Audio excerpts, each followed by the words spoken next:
Assalamualaikum warahmatullahi wabarakatuh. Selamat siang semuanya. Pada hari ini kita akan mempelajari tentang sejarah permukaan bumi dan perkembangannya. Sekarang mari disimak. Ini merupakan matahari. Matahari ini gerakannya diikuti oleh 9 pengikut ya, yang biasa disebut dengan planet. Yang pertama ada Merkurius, Venus, Bumi, Mars, Jupiter, Saturnus, Uranus, Neptunus, dan Pluto. Karena sistem peredaran mereka ini secara teratur, maka biasa disebut dengan tata surya. Sekarang kita tinggal di planet Bumi. Seperti ini ya, gambar planet Bumi.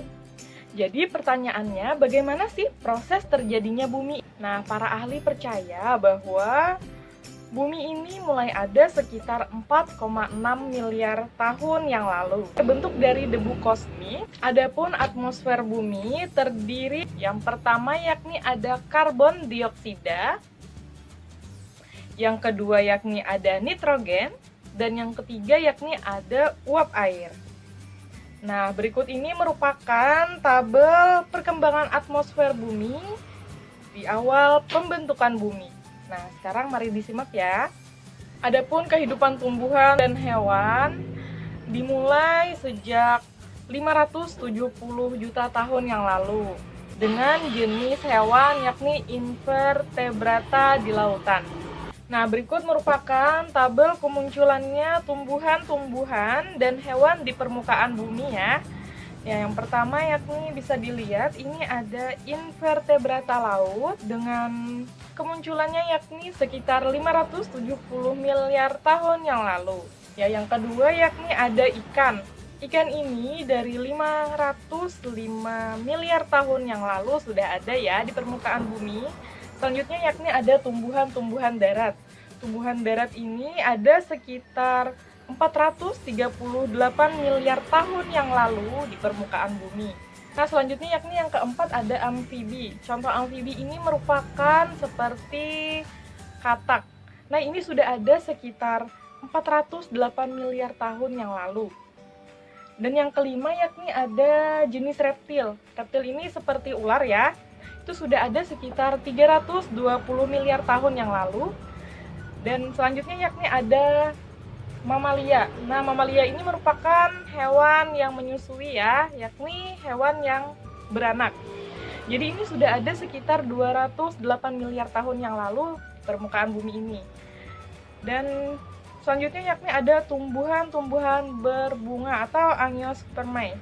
Ini sudah ada sekitar 140 miliar tahun yang lalu.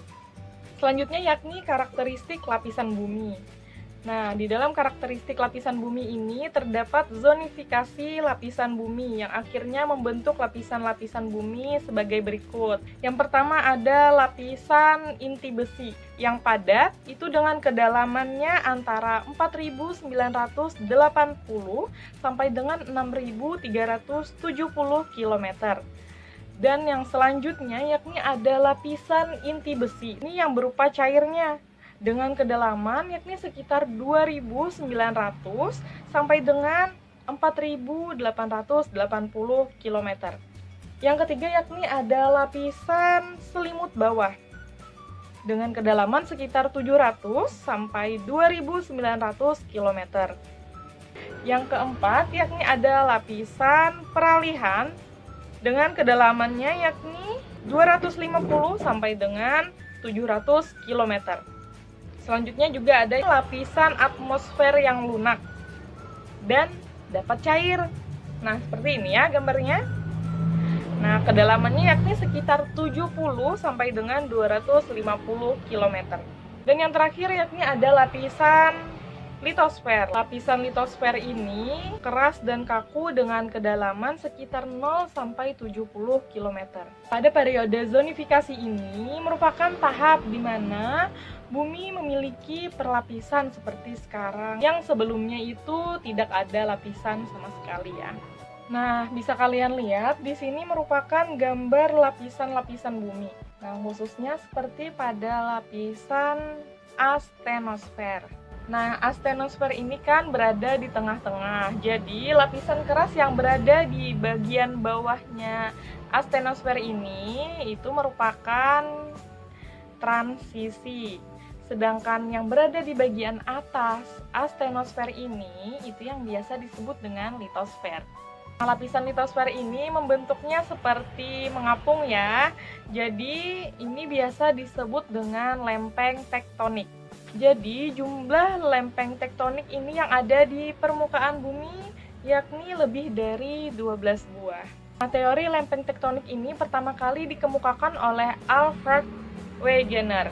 Nah, beliau ini ya merupakan tokoh pertama kali yang mengemukakan teori tentang lempeng tektonik. Nah, itulah tadi materi yang dapat saya sampaikan. Salah hilaf mohon maaf. Semoga ilmunya bermanfaat. Wassalamualaikum warahmatullahi wabarakatuh.